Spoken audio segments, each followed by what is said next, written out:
Sir ఇక్కడ నిన్న కూడాను వైఎస్ఆర్ కాంగ్రెస్ పార్టీ కేంద్ర కార్యాలయానికి ఈ మధ్య పెనుమాకు సంబంధించిన ఉండవల్లి కానీ అదేవిధంగా మిగతా రైతులు కూడాను అందరు వస్తా ఉన్నారు. ఏంటంటే వాళ్ళ పరిస్థితి చాలా ఘోరంగా ఉంది సార్. ఇది భూములు అనేటువంటిది తీసుకున్నారు, ఇంతవరకు మాకు ఇవ్వలేదు. ఇప్పుడు కనీసం ఇల్లులు ఉండేటట్టు కానీ మా ఇళ్ల మధ్యలో ఉండే చిన్న చిన్న స్థలాలు కానీ వీటిని కూడా తీసుకోవడానికి ఉన్నారంటే ఏమైనా నోటీసులు ఇవ్వలేదా, దానికి కోర్టుకు వెళ్ళాలంటే వాళ్ళు చెప్పేది ఒకటే, ఇది ఒక ఇంగ్లీష్ పేపర్లో ఇచ్చారంట. నోటిఫికేషన్ కూడాను ఇంగ్లీష్ పేపర్ లో ఇచ్చారు సార్, ఏదో చిన్న పత్రికలు ఒక దాంట్లో ఇచ్చారు. వాళ్ళు ఇప్పుడు వచ్చేసి ఇంతవరకు ఏమైందా మాకు నోటీస్ ఇవ్వలేదంటే ఎప్పుడో పేపర్ యాడ్ ఇచ్చాం కదా అంట. ఆ పేపర్ యాడ్ కూడా ఇంగ్లీష్ పత్రిక అంటే రైతులకు తెలియకుండా వాళ్ళకి మోసం చేసి వాళ్ళు లాక్కోవడానికి ప్రయత్నం చేస్తున్నారు. మొదటి విడతలో మాకుంటే 8 ఎకరాల 60 సెంట్లు ఇచ్చారంట ఒక రైతు. నిన్న మా పార్టీ కేంద్ర కార్యాలయం వచ్చిన రైతు 8 ఎకరాల 60 సెంట్లు ఇచ్చాము సార్. ఇప్పుడు మాకుండేటువంటి చిన్నది ఒక 22 గజాలు ఉంది, 270 గజాలు ఎంతో చిన్నది ఉంది. ఆ ఇల్లు ఒక ఉంది, ఆ ఇల్లుకు సంబంధించిన వాటికి కూడా నోటీస్ ఇచ్చారు. ఇది కూడా తీసుకుంటారంటే మేము ఏం చేయాలి?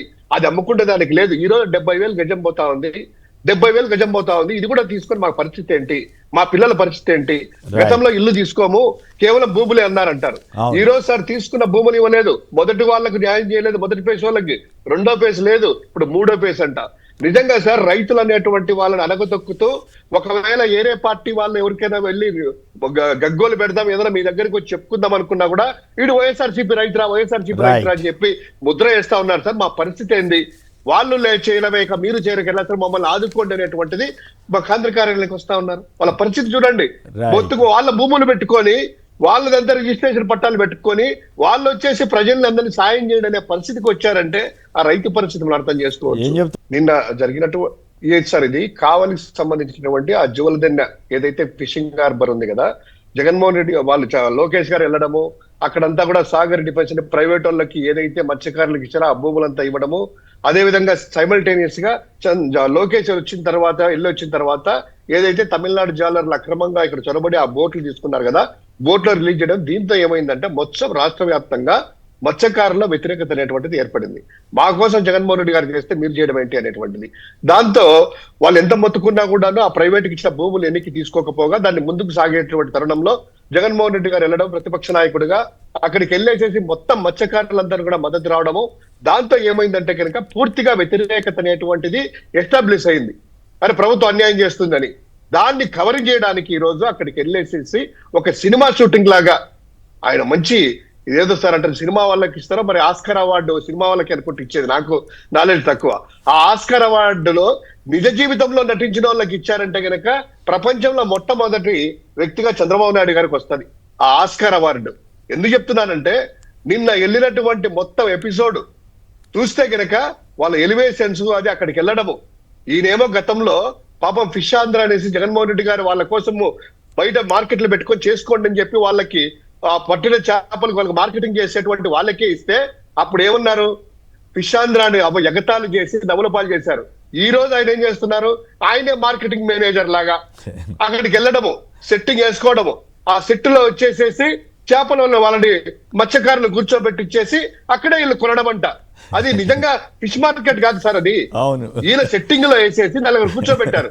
అక్కడికి వెళ్తేనంట నిజంగా ఇది కామెడీగా ఉండొచ్చు కానీ నిజంగా ఎంత నిజ జీవితంలో ఆయన నటనకి చూస్తే గనక మీరైతే గనక పడి నవ్వుతారో లేకపోతే గనక ఇదేంది చంద్రబాబు నాయుడు అంటారో తెలియదు. కానీ అక్కడి నుంచి చేపలు అంట ఆయన కొన్నారనా, ఎంత అంటే ఇంతంట, ఇది అట్టనే కట్ చేస్తారా, ఇది దీన్ని ఇట్లా తీస్తారా అండి. ఆయన వచ్చి అడిగాడంట, సార్ మా ఇల్లు ఇక్కడే, చేపలు వండుకొని తిందాం 10 సార్ అన్నాడంట. ఆంధ్రజ్యోతి అంటే లైవ్ లో వచ్చింది, 10 సార్ మా ఇంటికి వెళ్ళి చేపలు వండుకొని తిందామంటే పద అని చెప్పి ఆయన తీసుకొని వాళ్ళ ఇంటికి వచ్చారంట. ఆయన అడిగాడా, వచ్చింది మళ్ళీ అక్కడ ఉండే వాళ్ళు చేపల అమ్మాయి వాళ్ళకి కాలర్ మైకు, అక్కడ నడిచే వాళ్ళకి కాలర్ మైకు, ఇంట్లో వంట వండే ఆమెకి కాలర్ మైకు. ఎందుకంటే రికార్డ్ షూటింగ్ అంతా. అక్కడికి వెళ్ళిన తర్వాత ఆ ఇంట్లోకి వెళ్ళిన తర్వాత ఏమైంది, ఏమమ్మా బాగుందిరా, ఇది డబుల్ బెడ్రూమా, బెడ్రూమా ఇది, కిచెన్ బాగుంది అని. అక్కడ మళ్ళీ వెళ్ళిన తర్వాత ఏమా ఆయిల్ ఎక్కువ వేస్తున్నావు వంటింట్లో, ఆయనకి అదేమి మ్యానీ అనో ఏమో వంటింట్లోకి వెళ్ళేసి కాఫీ కలిస్తే ఆ కాఫీ ఆయన కాల్చడము, టీ ఆయన తీసుకుని రావడము, అది వాళ్ళకి ఇవ్వడము. కొత్త ట్రెండ్. ఈ గతంలో ఈ యాక్టివిటీ పెట్టుకోలేదు, మరి ఈ టర్మ్ లో ఎందుకు పెట్టుకున్నారో ఈ కొత్త ట్రెండ్ తెలియట్లేదు. ఓకే, కంప్లీట్ చేయండి. అది ఆ నవ్వులు పాలు సార్, ఆ చేపలు అంట మళ్ళీ అక్కడికి వచ్చిన తర్వాత చేపలు ఇలా ఉండడం అంట. చేపను ఆ ఫిష్ ని స్పూన్ తో తినడం అంట. నాకు తెలిసి ప్రపంచంలో ఎవరు కూడా నిజంగా చేపల పులుసుని చేపలను ముళ్ళులు తినడానికి చేయబడతారు. అంటే ఆయన తిన్నారా షూటింగ్ కోసం స్పూన్ అలా పెట్టుకుని వదిలేసారు తెలియదు. ఇదంతా ఆయన్ని మనం అనట్లేదు. ఏదేమైనా జగన్ గారి ఎఫెక్ట్ పనిచేసినట్లే కదా. సంక్షిప్తంగా చెప్పండి ఖచ్చితంగా సార్, జగన్ గారి ఎఫెక్ట్. ఓకే, ఖచ్చితంగా జగన్మోహన్ రెడ్డి గారు వెళ్ళడం వల్లనే ఈ రోజు ఆ యొక్క తెలుగుదేశం పార్టీకి సంబంధించిన ఎంపీని అక్కడ తీసుకెళ్తే పూర్తి వ్యతిరేకత వస్తుంది, తిరుగుబాటు చేస్తారని ఆ ఎంపీని బీద మస్తాన్ రావు గారిని కూడా తీసుకెళ్లకుండా ఆ ప్రాంతవాసిని పక్కన పెట్టి, ఎందుకంటే బోట్ల విడుదలలో ఆయన ప్రధానమైనటువంటి దోషి కాబట్టి, దోషి సెన్స్ ఆయన ఇన్ఫ్లుయెన్స్ చేసి వదిలిపెట్టాడు కాబట్టి తమిళనాడు బోట్. ఈ రోజు ఆ డైలాగ్ చూసారా సార్, ఈ బోటు మనదే ఇది అంట. మరి ఈ బోటు మనదే, ఈ హార్బర్ మనదే అన్నప్పుడు ప్రైవేట్ వాళ్ళని తరిమి కొట్టొచ్చు కదా, ప్రైవేట్ వాడు ఎందుకున్నాడా? నేను అనుకున్నాను అంత పెద్ద డైలాగులు చెప్పారు అబ్బాయినా, బాహుబలి సినిమాలో డైలాగులు చెప్పారు, లేదా బోయపాటిల్ డైలాగులు రాసిచ్చినట్టుంది చెప్పాడు. ఇమ్మీడియట్ గా ఆ సాగర్ డిఫెన్స్ వాళ్ళని ఇక్కడ నుంచి తీసేస్తున్నాము, ఆ భూములు కూడా మీకే మత్స్యకారులకి ఇస్తున్నామని ప్రకటన చేస్తారనుకున్నాను. అదేమీ లేదు పాపం. వాళ్ళకి వెళ్ళడము, ఆ చేపల పులుసు మీరు తిన్నాను, అదే మీకు మహాభాగ్యం అన్నట్టు రావడము. కేవలం తీరం అందే అంటే నేను అట్లా అనుకోవట్లేదు, అవన్నీ క్యాన్సిల్ చేశారు కాబోలు, అందుకే అంత ధైర్యంగా చెప్తున్నాడు కాబోలు అనుకున్నా. అట్లా ఏం కాదా? మేము అదే అనుకున్నాం సార్. ఆర్డర్స్ ఏమైనా ఇస్తారేమో, తీరం మనది అంటే ఇమ్మీడియట్ గా సాగర్ డిఫెన్స్ వాళ్ళని బయటికి తరిమేస్తారనుకుంటే అది లేదు. అంటే ఏం చేసినా బోటు మనది అంటే చేపలు వండుకొని తిందాం, నేను వస్తుంటే అప్పుడప్పుడు చేపల పులుసు పెట్టండి ఏదో మొత్తం మీద ఆ డైలాగ్ వరకు అన్నా చెప్పారు. రైట్. సో మన రామ్నాథ్ గారు మీరే ఫైనల్ గా సార్ మీరు అన్నట్టు ఇది ఒకటి ఇది ఉంది కదా, మన ప్రొఫెసర్ నాగేశ్వరరావు గారు చెప్పిన దాని మీద చెప్పండి, టైం తక్కువ ఉంది సార్. ప్రొఫెసర్ నాగేశ్వరరావు గారు చెప్పింది ఈ రోజు ఆ దాంట్లోకి వెళ్ళరు, కానీ మొదటి నుంచి వచ్చేదంటే ఈ ప్రభుత్వం వచ్చిన తర్వాత లోకేష్ గారు వెళ్ళినా, చంద్రబాబు వెళ్ళినా, పవన్ కళ్యాణ్ వెళ్ళినా కూడా రాష్ట్ర అభివృద్ధి కోసం కాదు. ఒకటి, ఆయన కేసుల నుంచి నేను తప్పించుకొనేసి అన్ని కూడాను వేయాలి. రెండోది, జగన్మోహన్ రెడ్డి గారిని ఎప్పుడు అరెస్ట్ చేస్తారు, జగన్మోహన్ రెడ్డి గారిని ఎప్పుడు అరెస్ట్ చేస్తారు, ఇదే మాట మీద ఈవెన్ ఆ లిక్కర్ స్కామ్ కూడాను లేని స్కామ్ పెట్టినప్పుడే చేయాలని శతవధాలు చేసినా కూడా రూల్ ఆఫ్ లా ఒప్పుకోదు కదా.